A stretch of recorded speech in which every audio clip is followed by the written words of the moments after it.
오늘 함께 받으실 하나님 말씀은 잠언 말씀입니다. 잠언 2장 1절부터 22절까지 말씀입니다. 잠언 2장 1절부터 22절까지 말씀입니다. 제가 가지고 있는 성경책으로는 구약 913쪽에 있습니다. 잠언 2장 1절부터 22절까지 말씀입니다.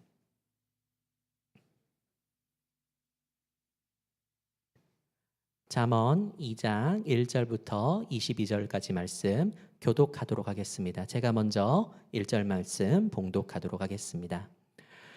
내 아들아, 내가 만일 나의 말을 받으며 나의 계명을 내게 간직하며 지혜 기울이며 내 마음을 명철에 두며 지식을 불러 구하며 명철을 얻으려고 소리를 높이며 늘 구하는 것 같이 그것을 구하며 감추어진 보배를 찾는 것 같이 그것을 찾으며 여호와 경외하기를 깨달으며 하나님을 알게 되리니 저 여호와는 지혜를 주시며 지식과 명철을 그 입에서 그는 정직한 자를 위하여 완전한 지혜를 예비하시며 행실이 온전한 자에게 방패가 되시나니 그는 정의의 길을 보호하시며 그의 성도들의 길을 보전하려 하시며 그런즉 내가 공의와 정의와 정직 곧 모든 선한 길을 깨달을 것이라.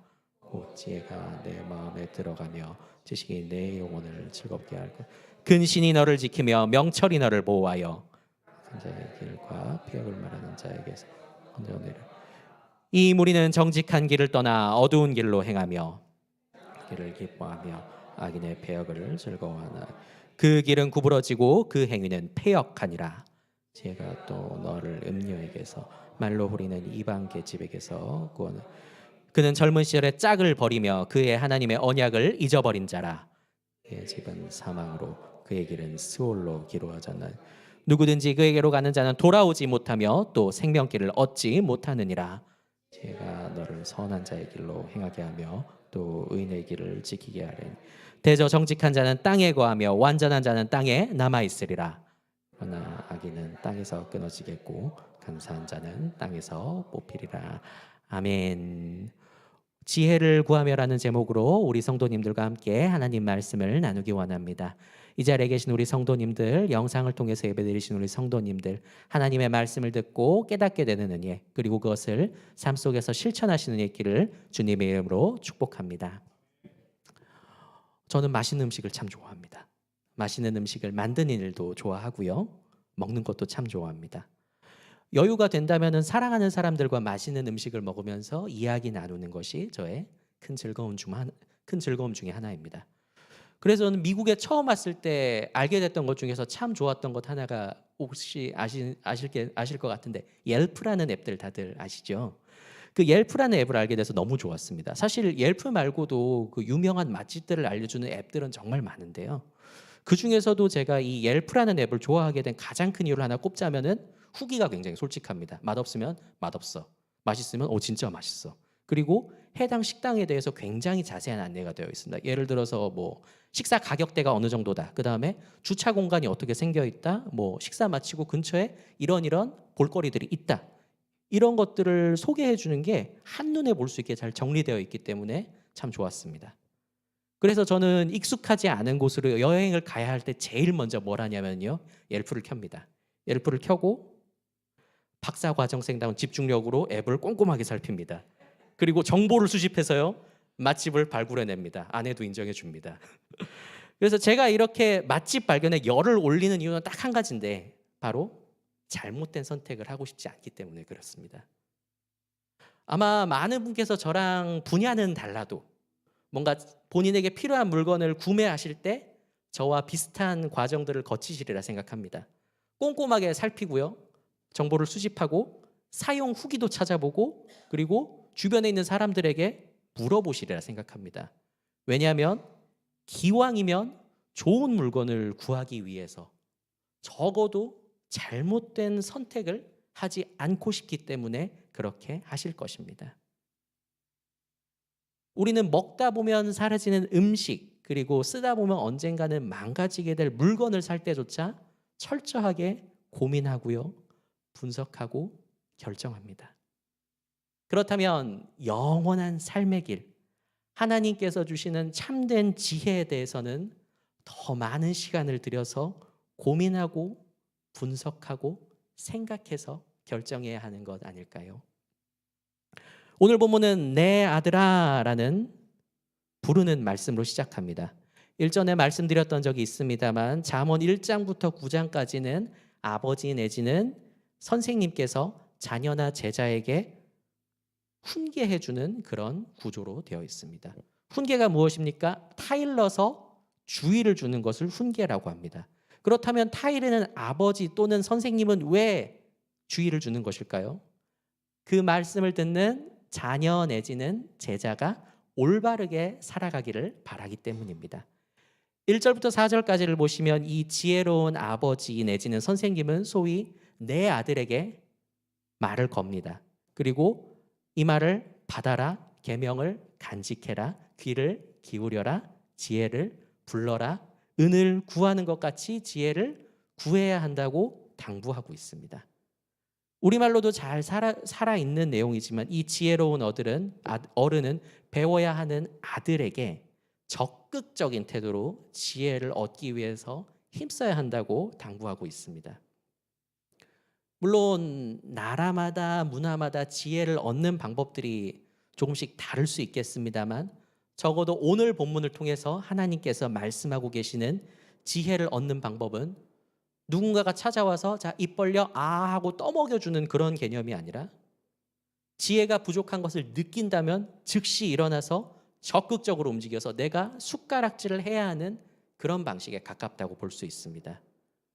아무리 지혜로운 아버지가 아무리 지혜로운 선생님이 그 옆에 있다고 할지라도 지혜가 부족하다고 느끼는 당사자가 필요를 느끼고 움직이지 않는다면 지혜를 얻기가 어렵습니다. 그런 의미에서 오늘 본문의 4절 표현은 굉장히 인상적입니다. 은을 구하는 것 같이 그것을 구하며 감추어진 보배를 찾는 것 같이 그것을 찾으면.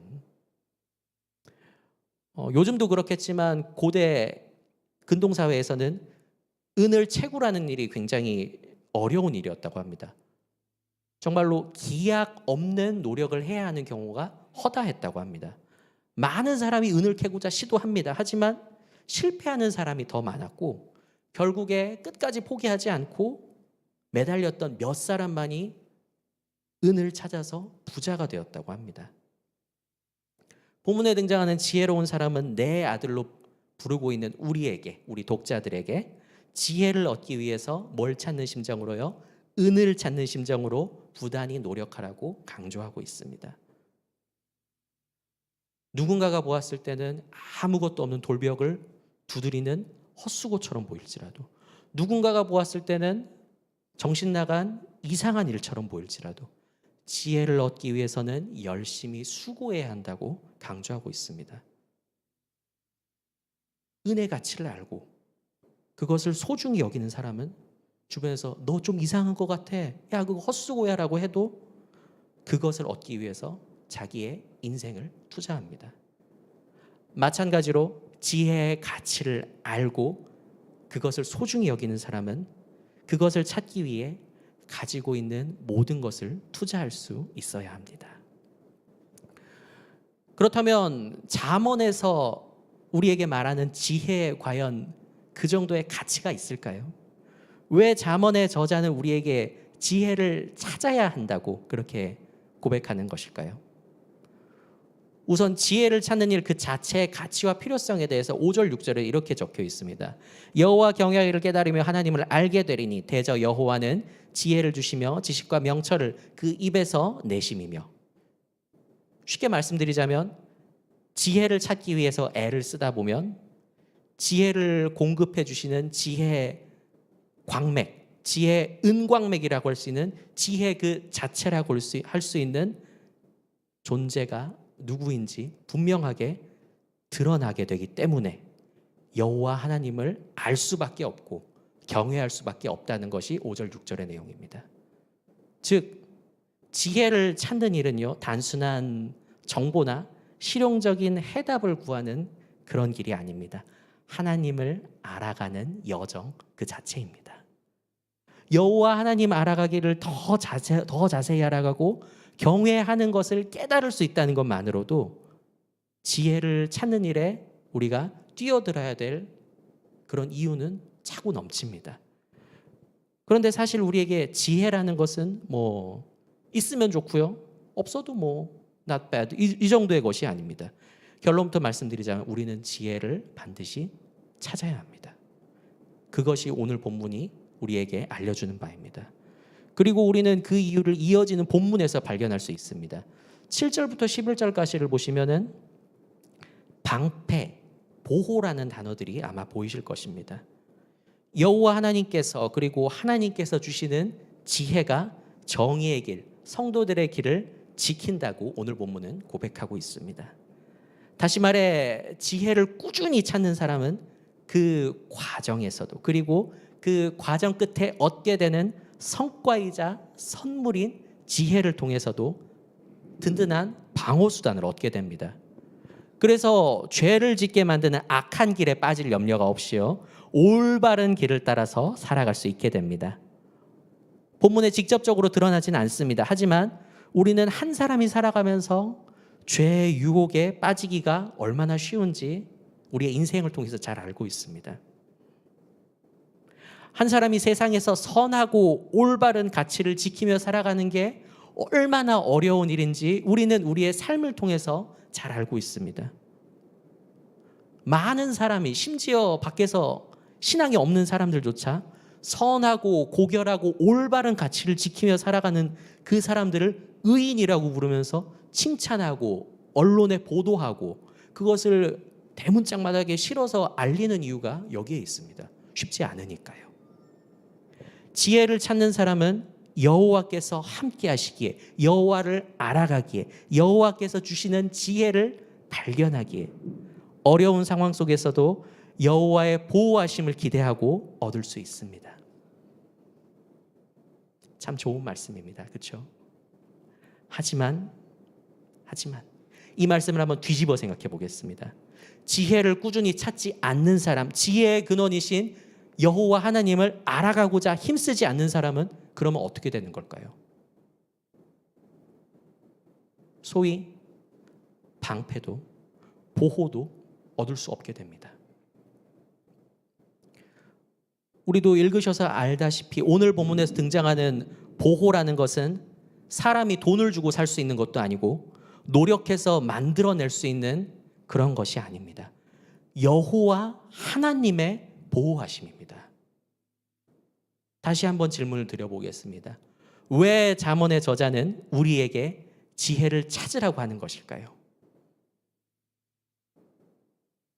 지혜를 찾지 않으면 악한 길에서 자기 백성을 지켜주시는 여호와의 보호하심을 받을 수 없게 되기 때문입니다. 그렇다면 과연 악한 길로부터 성도를 지켜주신다는 여호와의 보호하심이 그렇게까지 필요한 것일까요? 제가 그래도 목사로 살면서 죄가 위험하다는 말을 많이 듣기도 하고 죄의 삭은 사망이라는 말씀도 여러 번 듣기는 하지만 막상 죄가 얼마나 위험한 것인지 깨닫지 못하는 분들을 만날 때가 종종 있습니다.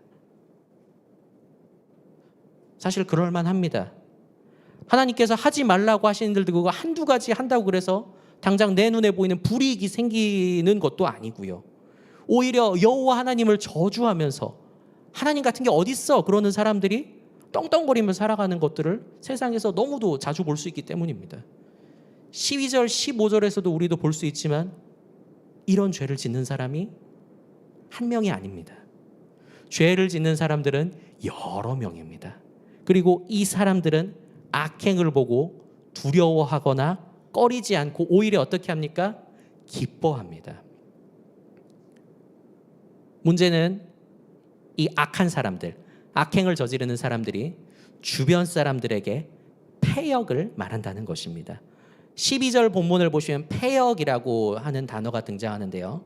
패역이라고 번역된 이 단어에는 올바른 가치와 행동에서 의도적으로 벗어나고 하자, 일부러 벗어나려고 한다는 그런 의미가 담겨 있습니다. 즉 여기서 패역을 말한다라는 표현은 단순히 난 이런 나쁜 일들 저지르는데 난 내가 너무 자랑스러워라는 그 의미를 넘어서서 바로 앞에 등장하는 악한 자의 길이라는 표현과 함께 연결해 보았을 때 자기 주변에 있는 다른 사람들 역시 내가 해봤는데 괜찮아. 내가 해봤는데 재밌어. 같이 하자 하면서 주변 사람들을 어떻게든 그 일에 동참시키고자 한다는 그런 의미 역시 담겨 있습니다. 다시 말해 폐역을 말하는 사람들은 자기 삶에 자부심을 가지고 있을 뿐만 아니라 그렇게 살지 않는 사람들을 자기와 같은 수준으로 끌어내리려고 항상 애쓰고 있습니다. 아마 우리 성도님들도 한두 번쯤 만나보셨을 것 같은데 우리 같은 성도의 생활 방식을 굉장히 무시하면서 여호와 하나님의 존재조차 비웃는 말을 서슴없이 뱉는 사람들이 종종 있습니다. 심지어 이런 경우도 있죠. 본인 역시 저도 어느 교회 집사인데요. 저도 어느 교회 누군데 뭔데요 하면서 하나님 말씀대로 살기 위해 애쓰는 사람들을 보면서 조롱하거나 비난하는 그런 사람들도 가끔 있습니다. 그런데 그 사람들 태도가 어떻습니까? 정말 당당합니다. 위풍당당합니다. 너무 당당해서 가끔 이런 생각이 들 때가 있습니다. 오히려 하나님 말씀대로 사는 게 잘못된 건가? 아니 하나님 말씀대로 안 사는데 어떻게 저렇게 자기가 그거를 당당하게 저렇게 나한테 얘기할 수가 있지? 오히려 우리가 혼란스러울 정도로 그렇게 당당한 사람들이 있습니다. 그런데 이런 사람들이 가득한 세상을 누가 살아가고 있습니까? 내가 살아가고 있습니다. 우리가 살아가고 있습니다. 그렇기 때문에 여호와의 보호하심이 정말 필요합니다. 그런데 그 보호하심을 받지 못하게 된다고 한번 생각해 보십시오.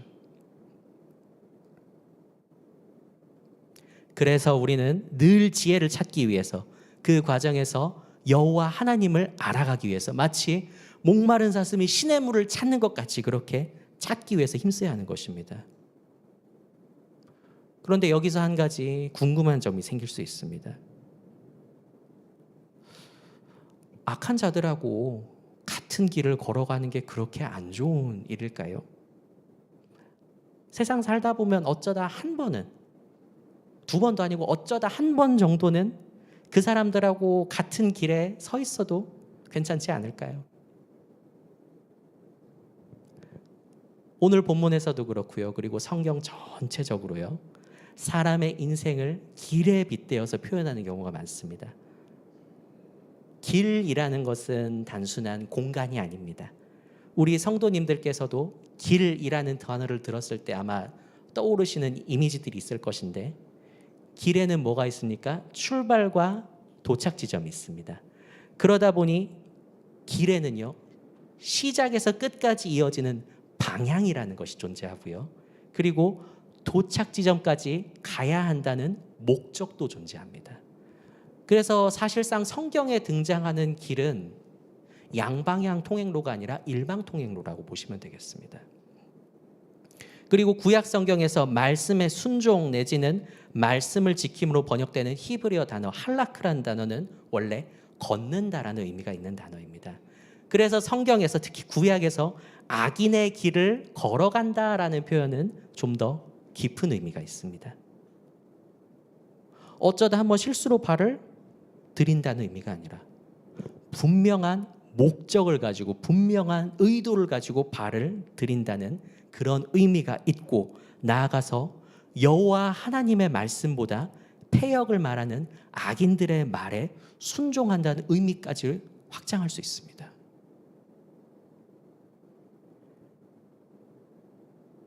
저번에도 말씀드렸듯이 저는 길눈이 어둡습니다. 그렇기 때문에 저는 자신 있게 말씀드릴 수 있습니다.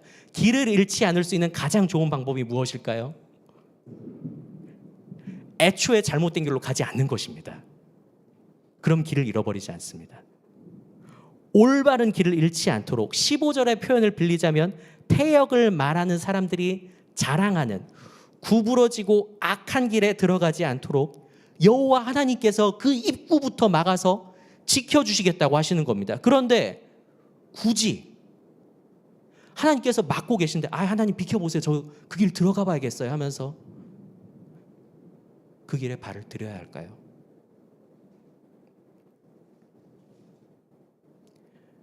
지금까지 우리는 지혜를 찾는 자가 여호와 하나님을 알게 되고 그분의 보호 아래에 놓이게 된다는 그런 사실을 살펴보았습니다.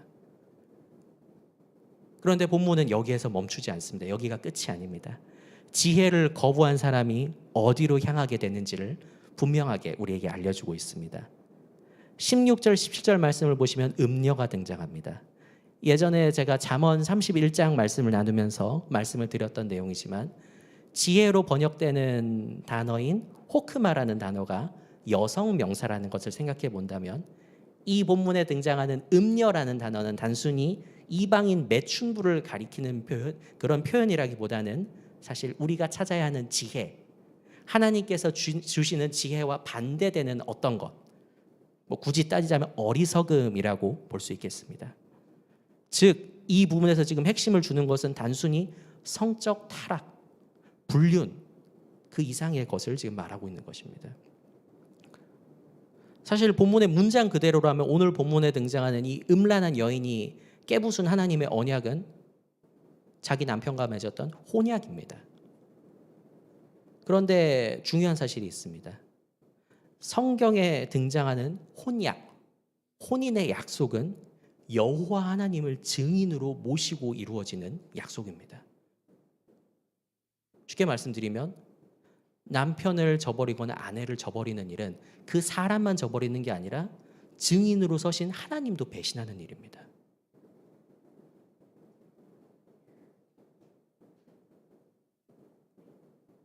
근데 문제가 있죠. 이 여인이 자기만 약속을 어기는 것도 아니고 어떻게 합니까? 아들한테도 우리한테도 같이 야 너도 나같이 약속 어기자라고 끌어당기고 있다는 것입니다. 여호와 하나님과 맺은 언약을 지키지 않겠다고 깨고 잊어버리는 일은 여호와 하나님의 길을 따르지 않겠다는 것입니다. 그리고 여호와 하나님의 길을 따르지 않겠다는 것은 나는 하나님과 상관없이 지내고 싶습니다. 나는 하나님 모르는 사람이 되고 싶습니다라고 선언하는 것입니다. 지혜도 찾지 않을 것이고요. 하나님의 보호하심 같은 것은 필요 없다는 적극적인 선언입니다. 그리고 우리는 이렇게 하나님을 거부하고 지혜를 거부하고 여호와 하나님과 멀어진 존재에게 닥칠 결말이 무엇인지 오늘 본문에서 분명하게 확인할 수 있습니다. 18절 19절인데 이건 같이 한번 저희가 읽어보면 좋겠습니다. 18절 19절 말씀인데요. 같이 한번 읽어보겠습니다. 시작. 그의 집은 사망으로 그의 길은 스올로 기울어졌나니 누구든지 그에게로 가는 자는 돌아오지 못하며 또 생명길을 얻지 못하느니라. 다시 한번 똑같은 질문을 드려보겠습니다. 왜 잠언의 저자는 우리에게 지혜를 찾으라고 하는 것일까요? 지혜가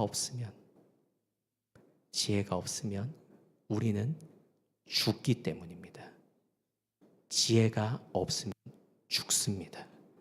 거듭 말씀드리지만 우리에게 지혜는 찾으면 좋고 못 찾으면 어쩔 수 없지 하는 그런 것이 아닙니다.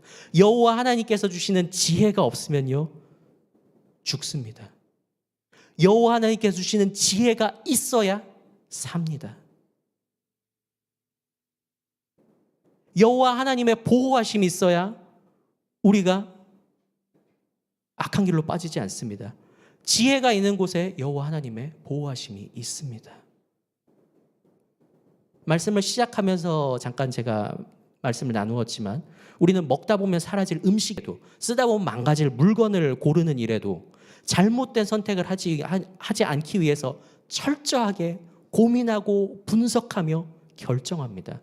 그렇다면 우리의 생명과 직접 연결된 지혜를 얻는 일, 여호와 하나님의 보호하심을 구해야 하는 일에는 더욱 철저하게 고민해야 하고 따져야 하고 그렇게 해서 결정을 내려야 합니다. 이 일은 단순히 맛없는 음식 먹는 그런 일도 아니고 안 좋은 물건을 사게 되는 그런 일과는 비교할 수 없는 일이기 때문입니다. 여기서 내리는 잘못된 선택은 스올, 우리식으로 표현하면 뭡니까? 지옥. 인간의 모든 것을 죽이는 지옥으로 향하는 그런 선택이 되기 때문입니다. 오늘 본문은 분명히 말씀하고 있습니다. 이 길은 다시 돌아올 수 있는 길이 아닙니다.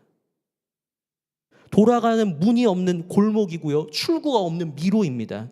거기에 발을 들이면 그저 지혜를 안 갖춘 삶이 아니라 생명을 잊어버리는 삶을 살게 됩니다. 이에 대해서 본문의 마지막 부분인 20절부터 22절까지 해서 잠언의 저자는 분명하게 선포하고 있습니다. 지혜가 너를 선한 자의 길로 행하게 하며 또 의인의 길을 지키게 하리니 대저 정직한 자는 땅에 거하며 완전한 자는 땅에 남아 있으리라. 그러나 악인은 땅에서 끊어지겠고 간사한 자는 땅에서 뽑히리라. 지혜는 있으면 좋고 없으면 불편한 선택사항이 아닙니다. 생존을 위해서 반드시 갖추어야 하는 것입니다. 지혜를 갖춘 의인은 땅에 남습니다. 하지만 지혜가 없는 사람은 어떻게 됩니까? 하나님이 분명히 말씀합니다. 땅에서 뽑아버리십니다. 그리고 그 뿌리채 뽑힌 존재는 어떻게 됩니까? 죽어서 사라지고 잊히게 됩니다. 지금까지 우리는 왜 지혜를 구해야 하는지, 그리고 우리에게 왜 지혜가 중요한 것인지 오늘 본문을 통해서 살펴보았습니다. 여호와 하나님께서 말씀하시며 주고자 하시는 지혜란 인간이 삶을 편하게 살기 위한 어떤 재주나 슬기 그런 정도의 것이 아닙니다. 여호와 하나님께서 찾으라고 말씀하시고 내가 주겠다 약속하신 이 지혜는 우리의 살고 죽는 문제와 관련된 필수 사항입니다. 있어야 살고요, 없으면 죽습니다. 그렇기 때문에 본문은 단호하게 우리에게 고백합니다. 지혜 없는 자는 악인의 길을 따라가고 결국에는 뿌리 뽑히게 된다고 그렇게 알려주고 있습니다. 이 경고는 절대로 우리에게 자 이러니까 무섭지, 이러니까 따라와라는 그런 막연한 두려움을 주려는 그런 의도가 아닙니다. 오히려 하나님께서 우리에게 얘들아 이렇게 해야 너희가 살 수 있어, 이렇게 해야 너희가 죽지 않아, 이렇게 해야 너희가 생명을 얻을 수 있어 하시는 은혜의 말씀입니다. 지혜는 우리가 정말로 절박하게, 아까도 찬양에서도 우리가 고백했지만 정말로 목이 타들어가서 언제 쓰러져도 이상하지 않은 사슴이 물을 찾았을 때 뛰어가서 그런 시냇물을 찾기 위해서 뛰어가는 것처럼 절박하게 찾아야 되는 생명의 통로이고 보호의 방패입니다.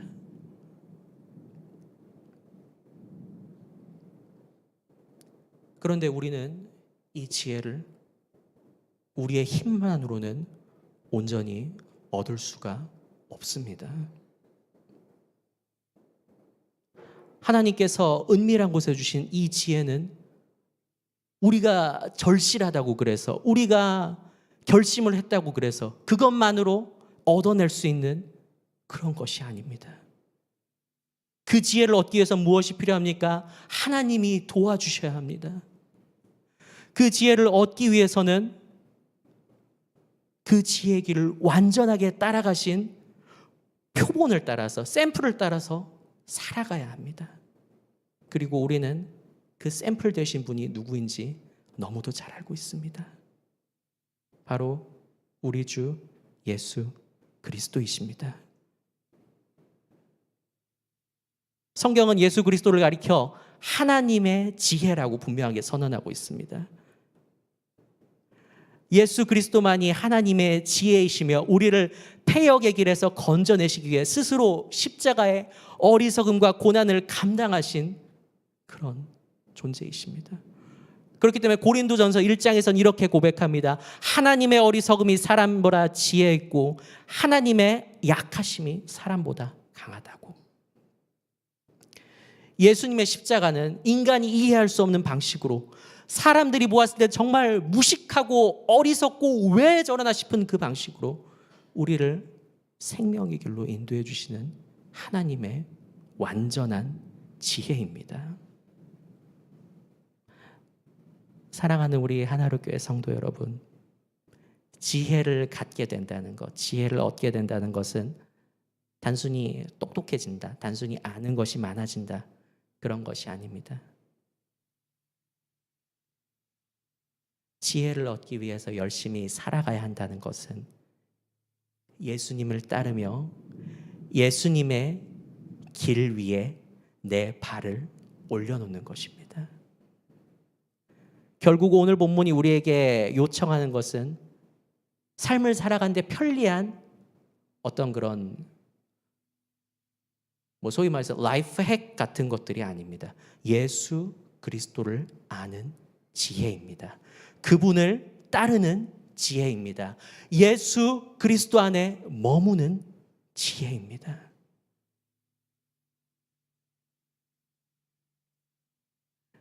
지금 우리 성도님들께서는 어떤 길을 걸어가고 계십니까? 오늘 이 말씀이 우리의 발걸음을 되돌려 지혜의 길, 생명의 길, 예수 그리스도의 길로 인도해 내기를 간절히 바랍니다. 지혜를 찾는 일은 예수님을 붙드는 일입니다. 예수님만이 지혜요, 길이요, 생명이십니다. 오늘도 지혜 없이는 살 수 없음을 깨닫고 예수 그리스도를 따르기로 결단하는 우리 성도님들 모두에게 주께서 참된 생명과 보호하심으로 함께 하시기를 지혜의 완성이요 생명의 길이신 우리 주 그리스도 예수의 이름으로 축복합니다. 아멘. 이제 기도하겠습니다. 거룩하고 은혜가 풍성하신 하나님 아버지 감사합니다. 주님, 우리가 오늘 말씀을 통해서 분명하게 보았습니다. 지혜를 얻기 위해 힘써야 합니다. 지혜를 얻기 위해 힘써야 합니다. 지혜를 얻으면 단순히 좋기 때문이 아닙니다. 지혜가 있어야 살 수 있습니다. 지혜가 없으면 죽습니다. 주님, 우리가 지혜 있는 일에 매달릴 수 있도록 도와주시옵소서. 우리가 지혜 없는 자들의 길에 서지 아니하고 혹시라도 발끝이라도 드밀었다면 지금 당장 돌이켜서 예수 그리스도를 따르는 길, 참된 지혜 대신 예수 그리스도를 쫓아가는 길로 들어갈 수 있도록 아버지께서 우리를 붙들어 주시옵소서. 감사하고 사랑합니다. 은혜가 풍성하신 우리 주 그리스도 예수의 이름으로 기도드립니다. 아멘.